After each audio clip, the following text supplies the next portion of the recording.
শ্ৰদ্ধাৰ সাংবাদিক বন্ধুসকল সকলোকে সুপ্ৰভাত জনাইছোঁ। আপোনালোকক এটা বিশেষ কাৰণত ইয়ালৈ নিমন্ত্ৰণ জনাই আনিছিলোঁ। এটা স্পৰ্শকাতৰ বিষয় লৈ আজি আমি টাই আহোম ছাত্ৰ সন্থাই নিজৰ প্ৰতিক্ৰিয়া ৰাখিব বিচাৰিছোঁ।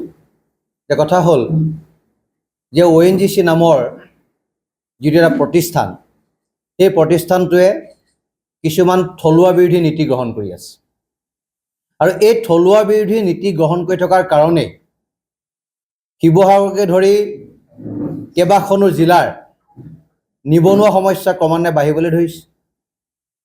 যিটো ONGCয়ে ইয়াত খননৰ উৎপাদন কৰিছে, সেই ONGCয়ে আজি 10টা বছৰ ইয়াৰ ৰিক্ৰুটমেণ্ট তেখেতলোকে খোলা নাই।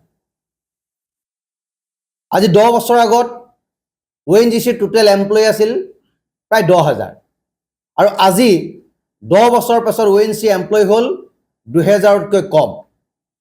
আৰু তেখেতলোকে এটা কথা কয় যে ইয়াত উৎপাদন কমি গৈছে, সেইকাৰণে আমি নিযুক্তি প্ৰক্ৰিয়া খোলা নাই।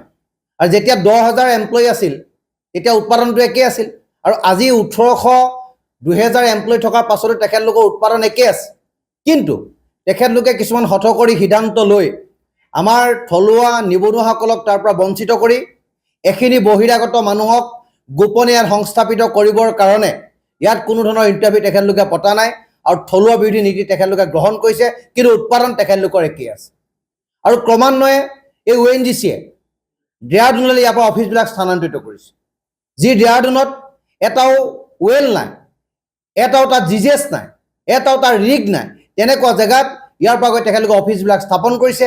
দিল্লীত গৈ তেখেতে ইয়াৰ পৰা অফিচ স্থানান্তৰিত কৰিছে আৰু যিটো কাৰণে আমি শিৱসাগৰবাসী ৰাইজ হিচাপে, অসমবাসী ৰাইজ হিচাপে এই কাণ্ড কাৰখানাবিলাক আমি কেতিয়াও গ্ৰহণযোগ্য বুলি ভবা নাই, আমি মানি ল'ব পৰা নাই।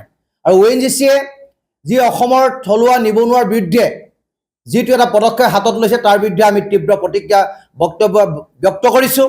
আৰু অনাগত সময়ত ONGCৰ এই থলুৱা বিৰোধী নীতিৰ কাৰণে আমি সৰ্বাত্মকভাৱে ONGC বন্ধ এটা কাৰ্যসূচী কৰিবলৈ আমি গৈ আছোঁ। অসমৰ খিলঞ্জীয়া জনতাক লগত লৈ, নিবনুৱা ছাত্ৰ সকলোকে লগত লৈ আমি ONGCৰ বিৰুদ্ধে এটা আন্দোলনৰ কাৰ্যসূচী আমি অতি সোনকালে ল'ম আৰু ইয়াত আমি অসমৰ প্ৰতিজন যুৱক যুৱতী আমি সহযোগিতা কামনা কৰিছোঁ। কাৰণ এইখন অসমতে, এইখন শিৱসাগৰত তেখেতলোকে উৎপাদন কৰিব, খনন কৰিব আৰু অফিচ ইয়াত স্থাপন নকৰিব। ইয়াৰ এটাও টেণ্ডাৰ আজিকালি ইয়াত নহয়।